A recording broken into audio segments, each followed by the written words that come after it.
What's up, man? So if you struggle to motivate yourself to be productive, chances are your brain, your emotional center is tricking you. It's lying to you. It's doing something that's screwing you over, and I want to expose to you what that is and how you can fix it. So here's the deal. When you think about, let's take some project that you've been procrastinating on, there's going to be a negative feeling that comes up. And the reason there's going to be a negative feeling that comes up is because if there was no negative feeling, chances are you wouldn't be procrastinating on it. So you think about the project, maybe fear comes up, maybe uncertainty comes up, maybe overwhelm comes up, maybe just, a feeling of boredom or just general resistance comes up, okay? That in of itself is kind of normal, and sometimes we can't get around that. But that's not really what's blocking you. What's blocking you is when your emotional mind feels that feeling, but then you go ahead and assume that the entire time you're working on this project, it's going to feel like that initial emotional reaction. So you think of the project, you feel overwhelmed. Oh, I don't know how to do that. Well, your mind then assumes that, that's just what this project is.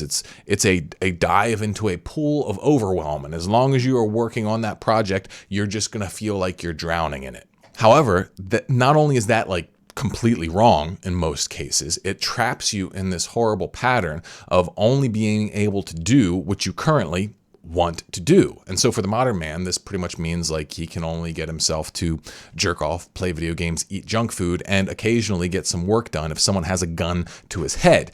But that's not going to get you anywhere with real goals, real aspirations, building anything of value, because no one's going to put a gun to your head and say, hey, you got to go and achieve your dreams right now. Luckily, overcoming this kind of block is actually extremely easy. All you got to do is feed yourself the truth. And the truth is, the pain disappears as soon as the flow state hits. So think about it, right? We all know this. As soon as you get into a task, what happens? You just get absorbed in the task, right? You're not really feeling anything anymore. You're just kind of in the process of getting things done, right? That's this very Zen-like experience. It's something that we all know, right? If you're feeling resistance to going to the gym, chances are either by the time you get your gym clothes on, or at the very latest, by the time you're into your first, workout set, you feel fine. You feel motivated. Know that all that resistance is gone and you're just absorbed in the process at hand. In most cases, you actually find yourself wanting to continue this work. Once you get yourself into it, you've loaded up your dopamine, your neural circuits with all of the information and stuff to get your dopamine flowing, to get you feeling good, to keep you on track. All you got to do is get yourself going, right? We all know this. Just a few minutes in, you're going to be fine, right? This is one of the things that I had to learn how to do. It's when you don't know what you're going to do, just go ahead and lay out a checklist, right? First flow state is the checklist. First flow state is all right, what are the steps to this thing that I got to get done? All right, take your time, write down those, first few steps. And then you're going to be in a flow state while you do that. And then you're going to go in the flow state of just checking them off one at a time. And as soon as you start getting stuck, just create another checklist. That's all you got to do. The thing that knocks us out of flow is that we lack certainty. We don't know what our next steps are. And so as long as you keep yourself fed up with next steps, you're going to be fine. You're going to be able to keep making progress. So realistically, where discomfort really comes from for most of us is just we have these moments of decision, right? Most of our discomfort actually exists outside of action.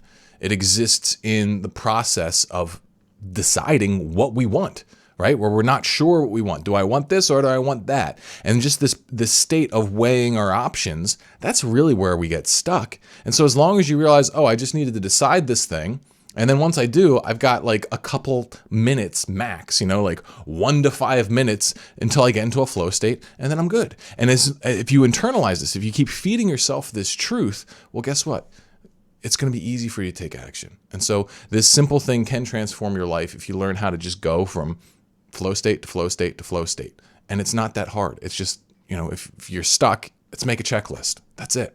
And if you're looking for checklists on, deeper processes, how to organize your days, your weeks, your months, you're looking for, a guide on how to quit porn, you're trying to figure out how to organize your habits, all the things you want to, get to in life, well, then you're going to want to check out the Self-Mastery Club, because I've got, tons of content on all of that kind of stuff. So if you're interested, make sure you check out my Manhood Mastery training, where I teach you some of my best stuff and tell you more about the Self-Mastery Club. So check it out in the link. All right. Ooh, yeah. See you on the next one.